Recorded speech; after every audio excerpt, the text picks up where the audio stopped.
Bonsoir et bienvenue dans l'édition du soir sur BB24. Voici les titres du journal. 8 mars, une date dédiée à la célébration des droits de la femme. Dans les foyers, les femmes ne sont plus entièrement à la charge des hommes, mais y participent également. Quels sont les avantages de l'autonomisation de la femme sur l'économie? On en parle dans ce journal. Les PME-PMI installés au Bénin seront désormais raccordés gratuitement à l'eau potable et ce, dans un délai de 6 jours maximum. La décision vise à favoriser le climat des affaires pour les investisseurs. Dessiner n'est pas seulement fait des graffitis. Le dessin a également une dimension artistique et peut même contribuer à redorer l'image culturelle du Bénin. Constantin Adadja, dessinateur, nous donnera plus de détails.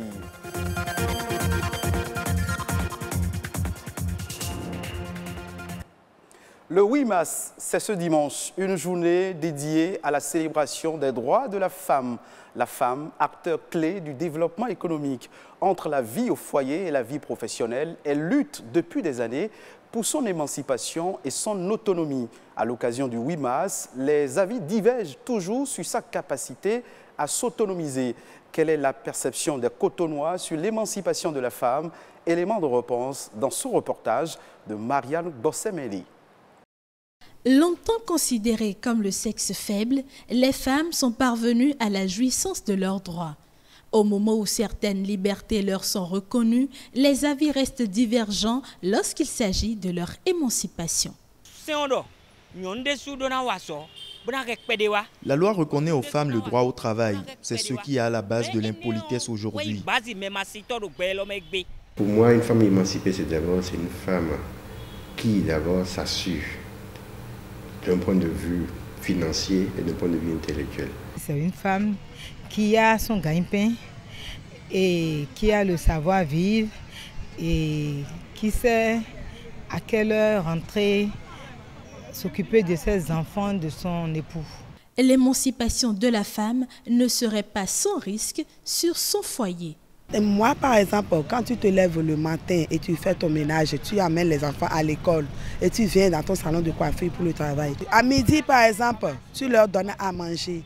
Et par exemple, une cliente est là pour que tu travailles. Le mari qui revient le soir à la maison et toi, tu es au travail. Et tu travailles de 8h à 21h et tu te laisses ton ménage. Ça, c'est vraiment difficile.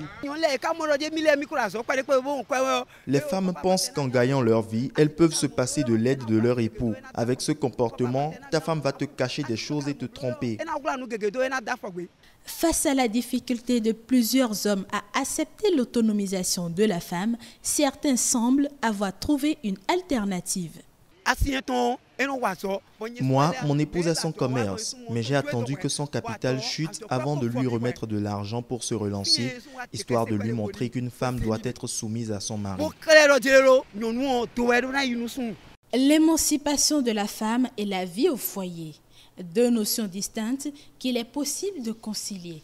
Tout dépend peut-être de l'éducation des deux partenaires.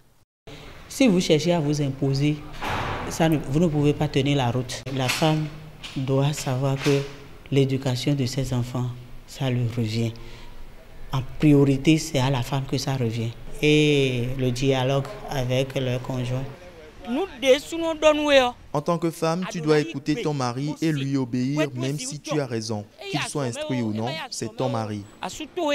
L'homme doit pouvoir aussi accompagner sa femme dans certaines prises de décision, lui permettre de beaucoup plus s'affirmer, tout en gardant un poste de coordonnateur. Je donne mon avis, mais c'est toi qui as le dernier mot, mais n'abuse pas.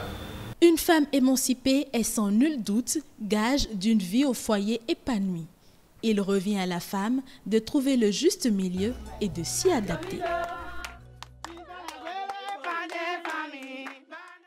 De nos jours, les femmes s'émancipent de plus en plus et contribuent au développement socio-économique de leur pays, puisqu'une femme autonome économiquement s'investit non seulement dans le bien-être de son foyer, mais contribue fortement au développement économique de sa patrie.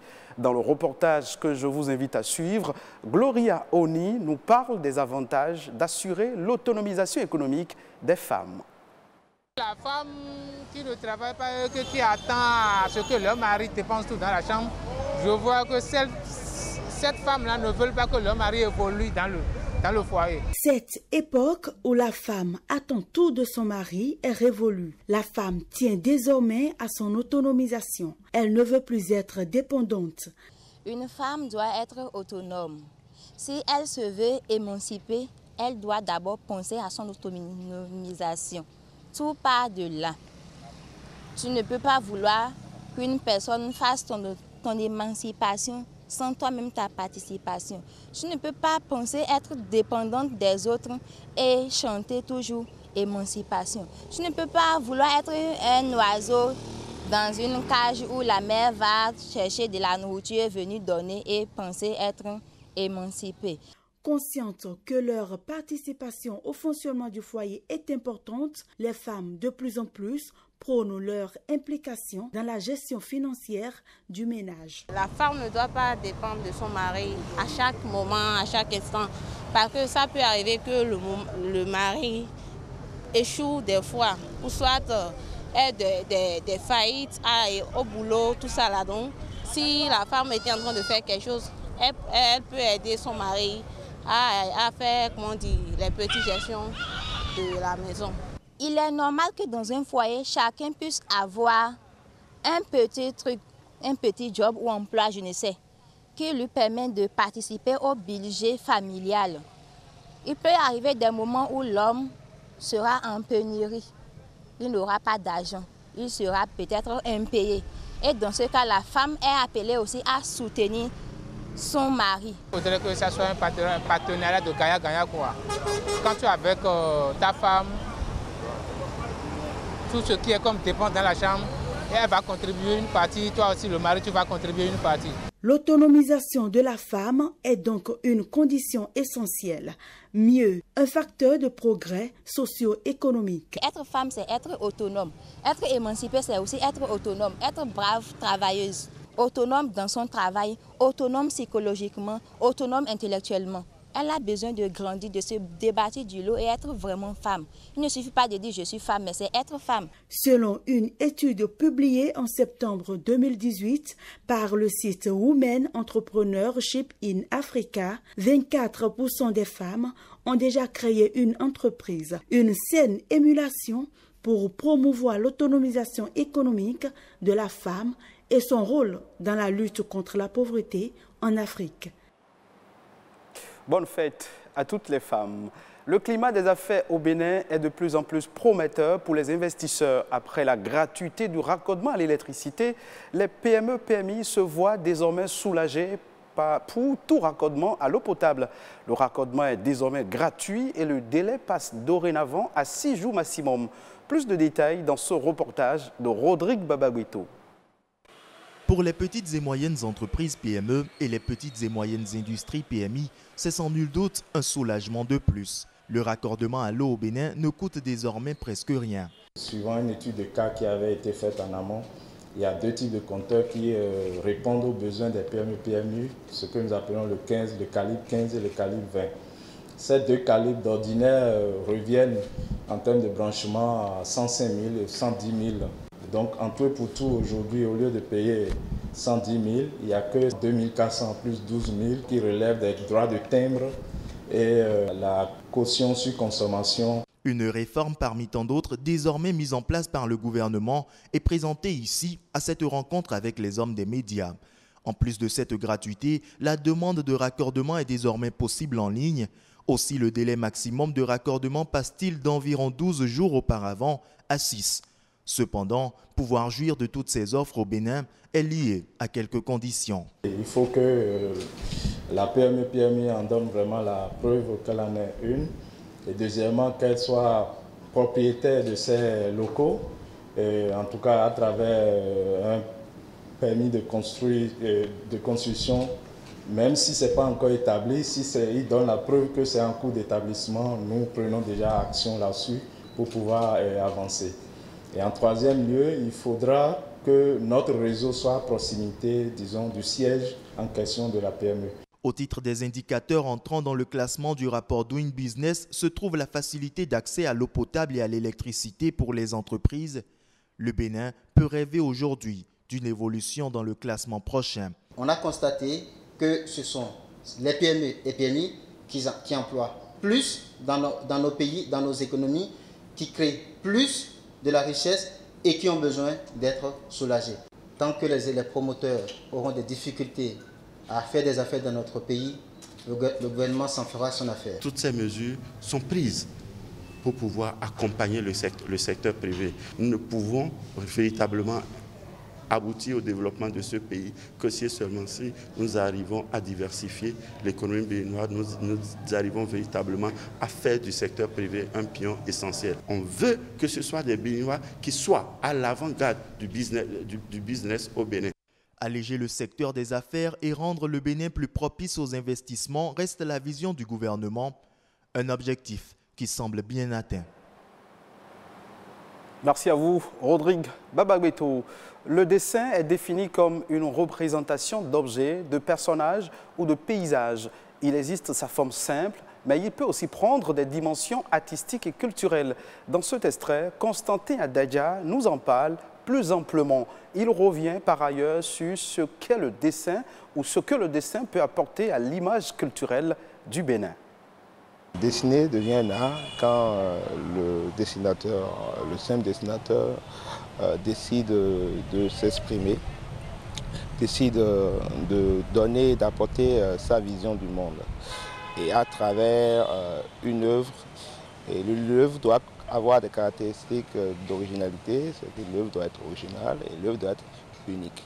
Donc le dessin, le simple dessin qui est des gribouillis et autres, devient un art quand l'artiste singularise cela. Voilà. Depuis toujours, le dessin n'est pas très connu en tant qu'art. Le dessin, disons, est un peu ignoré. Mais depuis quelques années, ça commence par petit à petit évoluer. Beaucoup de jeunes s'affirment aujourd'hui en tant que dessinateurs.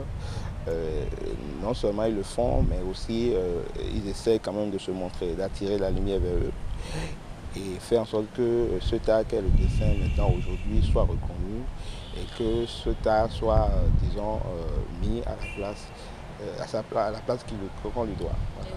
Bon, nous avons différents types de dessins. Nous avons la caricature, nous avons la bande dessinée, nous avons l'illustration, nous avons les tatoueurs, nous avons la graffiti. Le dessin fait déjà beaucoup pour l'image culturelle, à travers déjà les décors, à travers les bas-reliefs, à travers tout ce qu'on peut trouver dans la ville comme images et autres. Et aujourd'hui, le dessin peut apporter beaucoup parce que c'est le dessin qui illustre tout ce qui est événement, tout ce qu'on décide de transcrire en image, c'est le dessin qui le fait. Et le dessin apporte aussi beaucoup à travers des motifs, à travers la création, le design et autres. Donc le dessin apporte beaucoup à l'image culturelle du Bénin. Hors de nos frontières, une question continue de nourrir les opinions publiques au sein de l'Union économique et monétaire ouest-africaine, UEMOA. C'est la question du futur nom de la monnaie ECO, alors que le franc CFA devrait cesser d'exister dès le début du deuxième trimestre de 2020. Mais son entrée en vigueur a toujours été retardée, très souvent à cause des revirements du Nigeria, principale économie de cette sous-région, qui, à chaque fois, ne manque pas d'arguments. Dans un récent communiqué, il a demandé un report de l'entrée en vigueur de l'ECO, indiquant le non-respect des critères de convergence par plusieurs pays de la communauté. Fin de cette édition du soir sur Bénin Business 24. Bonsoir chez vous et à très vite.